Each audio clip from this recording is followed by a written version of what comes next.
सबको यही लग रहा था कि अमेरिका के साथ खाड़ी के सभी देश खड़े हैं, लेकिन अब जो कहानी सामने आ रही है वो चौंकाने वाली है, क्योंकि पर्दे के पीछे कुछ और ही पक रहा है। मिडिल ईस्ट में जंग बढ़ रहा है और अब दोस्त दुश्मन की लाइन भी धुंधली होती दिख रही है। सऊदी अरब, जो अब तक संतुलन बनाने की कोशिश कर रहा था, चुपचाप ईरान से बैक चैनल बातचीत तेज कर चुका है। सवाल यह है, क्या अमेरिका बैकफुट पर जाने वाला है? क्या गल्फ देश खुलकर अमेरिका के साथ खड़े होने से बच रहे हैं? और क्या वो चुपके ईरान के समर्थन में मीटिंग्स कर रहे हैं, या फिर जंग को फैलने से रोकने के लिए अंदर ही अंदर नई रणनीति तैयार की जा रही है? रियाद से लेकर जेद्दा तक डिप्लोमेसी का बड़ा खेल शुरू हो चुका है और इसके संकेत अब दुनिया के सामने आने लगे हैं। नमस्कार, मैं हूं ऋचा पराशर और आप देख रहे हैं वन इंडिया हिंदी। आज हम बात कर रहे हैं ईरान इजराइल अमेरिका युद्ध की, जिसने पूरा मिडिल ईस्ट हिलाकर रख दिया है। ऑपरेशन एपिक फ्यूरी के तहत 28 फरवरी 2026 को अमेरिका और इजराइल ने ईरान पर बड़े पैमाने पर हमले शुरू किए, जिसमें ईरान के सुप्रीम लीडर अली खामेनेई की मौत की खबर आई। साथ ही बैलिस्टिक मिसाइल फैसिलिटीज, नौसेना और IRGC कमांड सेंटर्स को भी निशाना बनाया गया। ईरान ने जवाबी कार्रवाई में इजराइल के अलावा गल्फ देशों पर हजारों मिसाइल और ड्रोन हमले किए। सऊदी अरब, UAE, कुवैत, बहरीन, कतर और ओमान सभी GCC देशों को निशाना बनाया गया।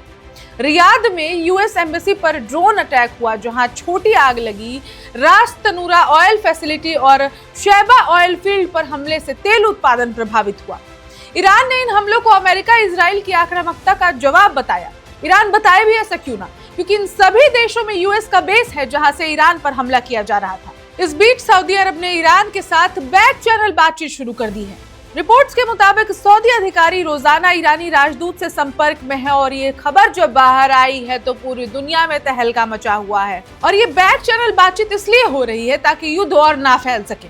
सऊदी ने बार बार कहा है कि उनका एयर स्पेस या फिर टेरिटरी किसी हमले के लिए इस्तेमाल नहीं हो रहा है, लेकिन ईरान के हमलों से गल्फ स्टेट्स में गुस्सा बढ़ रहा है। अरब लीग ने इमरजेंसी मीटिंग बुलाई, जहां कुवैत, सऊदी अरब, कतर, ओमान, जॉर्डन और मिस्र ने हमलों की निंदा की। अब सबसे अहम खबर, रियाद में इस्लामिक देशों की बैठक की खबरें आ रही हैं। ऑर्गेनाइजेशन ऑफ इस्लामिक कॉरपोरेशन यानी कि OIC और अरब लीग के स्तर पर इमरजेंसी समिट की चर्चा है। हाल के हफ्तों में OIC की एग्जीक्यूटिव कमेटी की मीटिंग जेद्दा में हुई, जहां ईरान पर हमलों की निंदा की गई और डिप्लोमेटिक सॉल्यूशन की बात भी हुई। लेकिन अब रियाद में फुल स्केल इस्लामिक नेशंस की बैठक की संभावना है, जहां GCC देश, जॉर्डन और अन्य मुस्लिम देश ईरान के हमलों पर एकजुट होकर रिएक्ट कर सकते हैं। कुछ रिपोर्ट्स में कहा गया है कि सऊदी अब ईरान के खिलाफ ज्यादा आक्रामक रुख अपना रहा है, क्योंकि उसके ऑयल सिविलियन साइट पर हमले हुए। वहीं ईरान दावा कर रहा है कि गल्फ देश अमेरिका इजराइल के साथ मिले हुए हैं।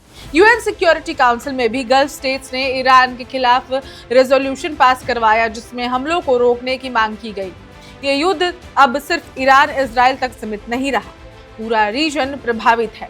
तेल की कीमतें आसमान छू रही हैं, एयर स्पेसेस बंद कर दिए गए हैं और लाखों लोग खतरे में हैं। क्या रियाद की बैठक से कोई बड़ा डिप्लोमेटिक ब्रेक थ्रू आएगा या युद्ध और ज्यादा फैलेगा? हम लगातार अपडेट्स देते रहेंगे।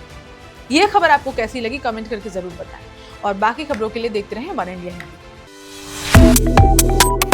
Subscribe to One India and never miss an update.